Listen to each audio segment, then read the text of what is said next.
মুচমুচে আলুর চিপস বড় থেকে ছোট যেই কথা শোনে তখনই জিভে জল চলে আসে। সকলে এটা ভীষণ পছন্দ করে। এই রেসিপিটি নিয়ে আজকে আপনাদের সামনে চলে এসেছি আমি নূরজাহান। আমার চ্যানেলের পক্ষ থেকে আপনাদেরকে জানাই অনেক অনেক ভালোবাসা শুভেচ্ছা। আমি এই চিপসটি তৈরি করার জন্য 3টি আলু নিয়ে নিয়েছি। আর আলুগুলো একটু লম্বা সাইজে নিতে হবে, তাহলে খুব সহজে এটাকে মেশিনের সাহায্যে শেপ দেওয়া যায় আর ধরতেও অনেক সুবিধা হয়। সেই কারণে আমি 3টি লম্বা লম্বা আলু নিয়ে নিয়েছি। আর এগুলো আমি চিপসের শেপ দিয়ে নিচ্ছি। এই দেখুন কত সুন্দরভাবে এগুলো কাটা হয়েছে। এইভাবে পরিষ্কার করে কেটে নিতে হবে সুন্দরভাবে। আর আলুর চিপসগুলো আমি যেভাবে রেখেছি এইভাবে রাখতে হবে, এর থেকে কিন্তু বেশি মোটা করা যাবে না, তাহলে আলুর চিপসগুলো কিন্তু একদমই মুচমুচে হবে না। অনেকেই বলে থাকে যে আলুর চিপসগুলো তাদের মুচমুচে হয় না। সেই সকল বন্ধুদেরকে বলবো আলুর চিপসগুলো একদম মুচমুচে হতে গেলে কিন্তু এই আলুগুলোকে একদমই পাতলা করতে হবে, কোনোভাবে যেন এটা মোটা না হয়ে যায়। আমি সবগুলো কেটে নিয়েছি। আর এখন একটা পাত্রের মধ্যে জল দিয়ে এটাকে পরিষ্কার করে ধুয়ে নেব। আলুর মধ্যে যে কষগুলো থাকে সেগুলো থাকলে আলুর চিপসগুলো কিন্তু কালো হয়ে যাবে। এই কারণে আমি 2 থেকে 3 বার ভালো করে পরিষ্কার করে জল দিয়ে ধুয়ে নিয়েছি। আর জল ঝরিয়ে এখন এগুলোকে আমি তুলে নেব। আর এগুলো শুকিয়ে নিতে হবে, এগুলো রোদে শুকানো যাবে না।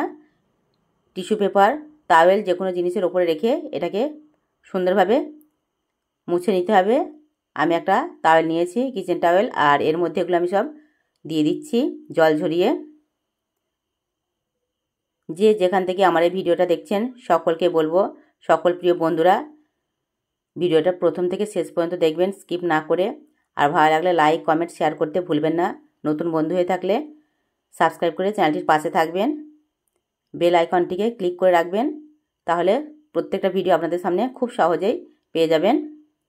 আমি তাওয়ালের এক সাইড দিয়ে কিন্তু এইগুলো ধীরে ধীরে আবার উপরেরগুলো মুছে নিচ্ছি। এর মধ্যে কোনো রকম জল থাকা যাবে না। জল থাকলে কিন্তু কোনোভাবে এটা ক্রিসপি মুচমুচে হবে না, আলুর চিপসগুলো নরম হয়ে যাবে। এটা আমি বারবার করে বলছি। দেখুন এর মধ্যে কোনো রকম কিন্তু জল নেই। আমি এর মধ্যে চেপে চেপে দেখছি, কোনো রকম এর মধ্যে নেই, একদম শুকিয়ে গেছে, এগুলো পুরোপুরিভাবে তৈরি হয়ে গেছে। এখন চলে যাব আমি গ্যাস ওভেনের কাছে। আর গ্যাস ওভেনের আমি তেল দিয়ে দিয়েছি প্রায় 400 মতো। গ্যাস ওভেনের ফ্লেমটাকে আমি একদম ধীরে রেখেছি, এটা কোনোভাবে জোরে দেওয়া যাবে না। জোরে দিলে কিন্তু আলু চিপসগুলো উপর থেকে পুড়ে যাবে, আর যে একটা ক্রিসপি ভাব সেটা মুচমুচে আসবে না। সেই কারণে এই চিপসগুলো তৈরি করার সময় কিন্তু ধীরে সুস্থে করতে হবে। আর গ্যাসের ফ্লেমটাকে একদম লোতে রাখতে হবে। লোতে রেখে আমি সব আলুগুলোর মধ্যে দিয়ে দিয়েছি। আর ধীরে ধীরে এগুলো আমি উল্টে পাল্টে ভেজে নেব। এটা একটু ধৈর্য সহকারে ভাজতে হবে। যারা ক্রিসপি মুচমুচে চিপস খেতে পছন্দ করেন তাদেরকে বলবো একটু ধৈর্য ধরে এগুলো করতে হবে, কারণ এটা একটু সময় লাগে। এই চিপসগুলো তৈরি করতে হলে ধীরে ধীরে করতে হবে, খুব তাড়াতাড়ি এগুলো করা যাবে না। আর গ্যাসের ফ্লেমটাকে জোরেও দেওয়া যাবে না। আমি ধীরে ধীরে এগুলো ভেজে নিচ্ছি। আর কত সুন্দর লাগছে দেখতে, দেখুন। আমি বারবার করে উল্টে পাল্টে দিচ্ছি আর এগুলো ভেজে নিচ্ছি। আমি অনেকগুলো আলু চিপস তৈরি করব, সেই কারণে অল্প অল্প এগুলো যখন আমি তৈরি করি তখন একটু বেশি করে তৈরি করে রাখি, কারণ এগুলো যখন এক সাইডে তৈরি হয় আর একদিক থেকে সকলেই খেতেই থাকে, এতটা সুস্বাদু এটা হয়। আর দুর্দান্ত এটা খেতে হয়, ভীষণ ক্রিসপি মুচমুচে, একদম দোকানের মতো এটা তৈরি হয়ে যায়। এই চিপসটা সকল বন্ধুকে বলবো এইভাবে তৈরি করবেন আর সংরক্ষণ করে রেখে দেবেন, দেখবেন সকলে দ্রুত এটা শেষ করে দেবে। সেই কারণে একটু বেশি করে তৈরি করবেন যখন করবেন। আমিও অনেকটা বেশি করেই তৈরি করে রাখি, কারণ সকলে এটা পছন্দ করে। চা নাস্তা অথবা ভাতের সঙ্গে এটা খেতে ভীষণ ভালো লাগে।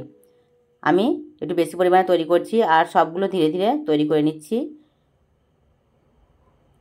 আমি আবারও কিছু দিয়ে দিয়েছি এর মধ্যে, আলুগুলো আবারও তৈরি করে নিচ্ছি।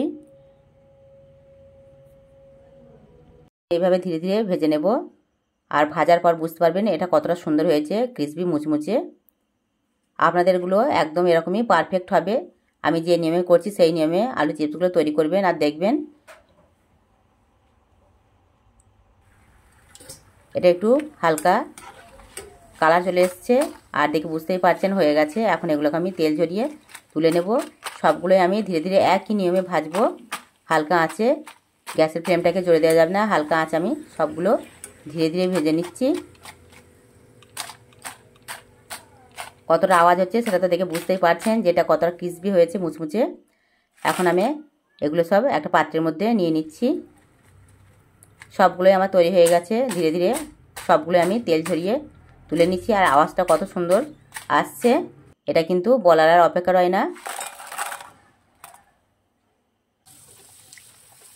বাকি যেগুলো আছে সবই আমি ভেজে নিচ্ছি। আমি অনেকটা বেশি পরিমাণে তৈরি করছি, কারণ এটা আমি বারবার করে বলছি, কারণ এটা সকলেই পছন্দ করে। সবগুলোই আমার ভাজা হয়ে গেছে। এখন এর মধ্যে একটু লবণ আর লঙ্কা মিশিয়ে দেবো, তাহলে এটা খেতে আরও টেস্টি হবে। কারণ সকলেই চায় একটু ঝাল মিষ্টি খেতে, এই কারণে এর মধ্যে একটু ঝাল ঝাল লবণ আর লঙ্কার গুঁড়ো দিয়ে দিয়েছি। আর এর উপর দিয়ে একটু দিয়ে দিচ্ছি।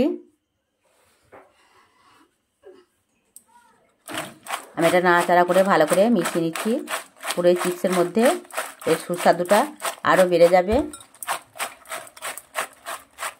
আওয়াজটা শুনে তো বুঝতেই পারছেন কতটা ক্রিসপি হয়েছে। আমি একটা ভেঙে আপনাদেরকে দেখাচ্ছি। সবগুলো নাড়াচাড়া করছি আর কেমন আওয়াজ হচ্ছে, একদম মুচমুচে হয়েছে। যে সকল বন্ধুরা বলে থাকেন যেগুলো ক্রিসপি হয় না, তাদেরকে বলবো এগুলো দেখে বুঝতেই পারছেন যে কতটা ক্রিসপি আর মুচমুচে হয়েছে। একদম হাতের মধ্যে মিশে যাচ্ছে এগুলো মুচমুচে হয়ে। এইভাবে তৈরি করুন, সকলে খেয়ে দেখুন।